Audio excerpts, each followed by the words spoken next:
নিপীড়িত, তার তিনটা কারণ ভাই খুব খেয়াল করে শুনি, অল্প কিছু সময় কথা হবে ইনশাআল্লাহ। একটা হচ্ছে আজকে মুসলমান আমরা আমল থেকে দূরে সরে গেছি, ইস্তেগফার থেকে দূরে সরে গেছি, ঈমান থেকে দূরে সরে গেছি। যদি এই মুসলমান ঈমানের উপরে উঠে, আমলের উপরে উঠে আর ইস্তেগফারের উপরে উঠে, তো আল্লাহ তাআলা বলেন وما كان الله ليعذبهم وهم يستغفرون, তোমরা ইস্তেগফার করো তো আমি আল্লাহ তোমাদেরকে আযাব দিব না।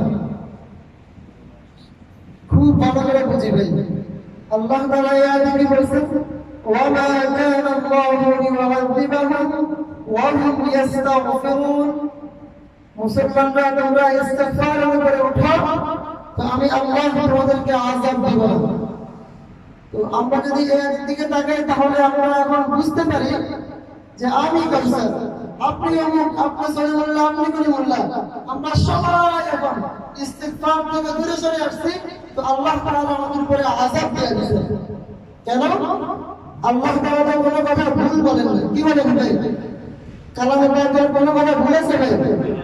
যেহেতু আল্লাহ কালামে পাকের মধ্যেই বলছেন ওয়া মা কানা আল্লাহু লিয়ুআযিবাহুম ওয়া হুম ইস্তাগফিরুন, তোমরা ইস্তিগফারের উপরে উঠো তো আমি আল্লাহ তোমাদেরকে আযাব দিব না।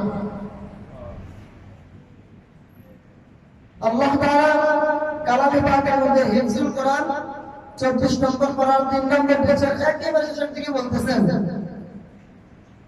আউযু বিল্লাহি মিনাশ শাইতানির রাজীম ওয়া আনিবু ইলা রাব্বিকুম ওয়া আসলিমু লাহু মিন ক্বাবলি আন ইয়াতিয়াকুমুল আযাবু বাগতাতান ওয়া আনতুম লা তাশউরুন। মালিক কালামে পাকের মধ্যে আয়াতে বলতেছেন 11 নম্বর পারার 20 নম্বর পৃষ্ঠা সূরাতুল হুদের 3 নম্বর আয়াত وأن استغفروا ربكم ثم توبوا إليه يمتعكم متاعا حسنا إلى أجل مسمى। আল্লাহ তাআলা বলেন বান্দারা তোমরা ইস্তিগফারের হক আদায় করো, তাওবার হক আদায় করো, তাহলে আমি আল্লাহ তোমাদেরকে এই জমিনে আরো কিছুদিন থাকতে দিব। খুব ভালো করে শুনবেন, আল্লাহ তাআলা কি বলছেন? তুমি ইস্তিগফারের হক আদায় করো আর তাওবার হক আদায় করো, তো আমি আল্লাহ তোমাদেরকে এই জমিনে আরো কিছুদিন থাকতে দিব। তাহলে আমরা বুঝতে পারি খুব সহজে যাদের উপরে আল্লাহ তাআলা আযাব দিয়ে দিয়েছেন তারা তাহলে এখন ইস্তিগফারের হক আদায় করে নাই। এটা আমার কথা না, কালামে পাকের মধ্যে কথাই রাখছে। আপনারা সাজিয়ে পাইবেন 11 নম্বর পারা 20 নম্বর পৃষ্ঠা একেবারে শেষের দিকে সূরাতুল হুদ 3 নম্বর আয়াত ওয়া আনিস্তাগফিরু রাব্বাকুম সুম্মা তুবু ইলাইহি ইউমাতিউকুম, বান্দা বান্দা ইস্তিগফারের হক আদায় করো, সুম্মা তুবু ইলাইহি ইউমাতিউকুম মাতাআন হাসানান ইলা আজালিন মুসাম্মা, আর তাওবার হক আদায় করো তো আমি আল্লাহ তোমাদেরকে এই জমিনে আরো কিছুদিন থাকতে দেব। তাওবা কি ভাই? আজকে আমার মূল আলোচ্য বিষয় হচ্ছে তাওবা। তাওবা আমরা একটু শিখব ইনশাআল্লাহ। আমি দেখছি আপনাদের এই মসজিদের উস্তাদ বিগত যুগে উনি তাওবার কিছু আলোচনা করছেন, তাই আমি উস্তাদের কথার সাথে কালামে পাকের আয়াতগুলো মিলিয়ে আপনাদেরকে এটাই বোঝাচ্ছি ইনশাআল্লাহ যে আমরা তাওবা কিও কেন। আজকে আমরা অনেকে তাওবা বুঝি না। আমাদের নোয়াখালী ভাষায় একটা কথা আছে, তাওবা বলে কাকে জানেন? 2 গালের 4টা থাপ্পড় তাওবা বলে না, এটা হচ্ছে আমাদের আঞ্চলিক তাওবা। কিন্তু কালাম পাক তাওবা শিখেছে, আজকে আমরা ওরাই শিখব ইনশাআল্লাহ। কি বলেন ইনশাআল্লাহ?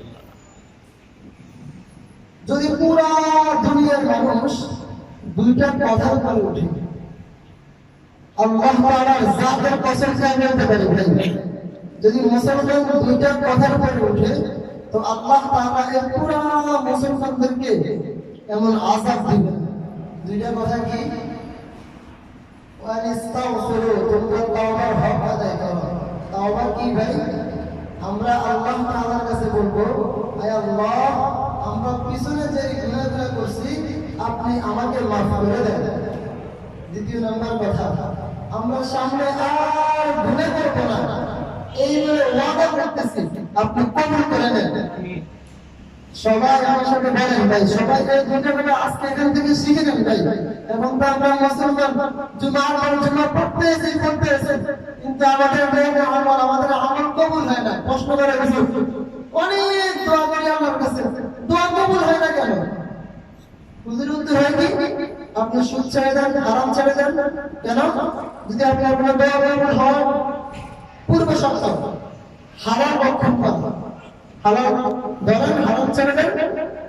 আর এই দুইটা কথা আপনার কাছে খুব ভাবে সেজদা অবস্থা বলেন, কি দুইটা কথা বলেন?